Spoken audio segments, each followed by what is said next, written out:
आपण पाहत आहात युवाग्राम 24 न्यूज, सडेतोड बातम्या म्हणजे फक्त युवाग्राम न्यूज नेटवर्क। सांगली जिल्हा मध्यवर्ती बँक म्हणजे राजकारण्यांचा एक अड्डा झालेला आहे।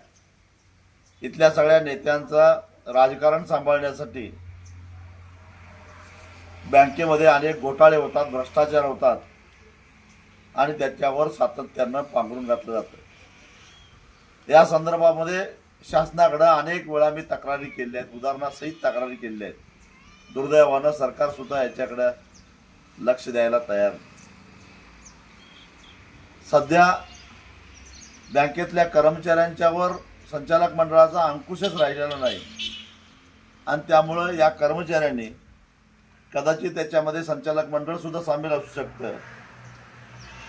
2,43,00,00,000 एवढा सर्वसामान्य जनतेच्या पैशावर दरोडा घातलेला आहे।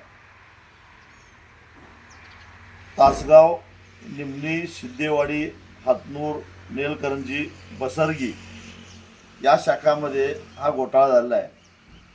अजून तपासणी केली तर अजून किती शाखामध्ये अशा प्रकारचा घोटाळा बाहेर येतो हे तपासणी केल्यानंतरच कळेल। शेतकऱ्यांचे दुष्काळाचे भरपाईचे आलेले पैसे, अतिवृष्टीचे पैसे, ठेवीवरचे व्याज आणि डिव्हिडंड या सगळ्या पैशाचे बोगस खाती काढून, बोगस एंट्र्या करून या कर्मचाऱ्यांनी हे पैसे हडप केले।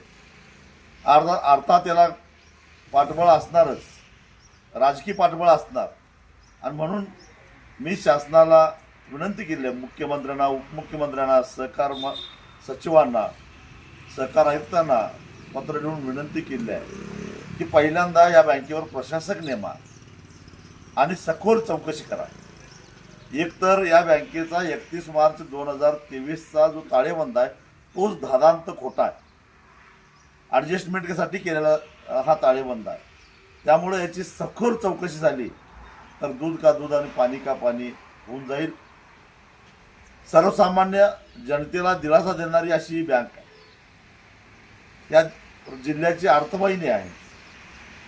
ही बँक जर का पुन्हा अडचणीत आली तर जिल्ह्याचं नुकसान होणार आहे, शेतकऱ्यांचं नुकसान होणार आहे, सामान्य माणसाचं नुकसान होणार आहे आणि म्हणून सरकारनं ह्या अशा भ्रष्ट प्रवृत्तीला कठोर कारवाई करून तातडीनं ठेचून काढावं अशीच आमची मागणी आहे। अन्यथा आता आम्हाला रस्त्यावर येण्याशिवाय पर्याय राहिलेला नाही। पहिल्यांदा शासनानं या बँकेवर प्रशासक नेमावा आणि सखोल चौकशी करावी एवढीच आमची मागणी आहे।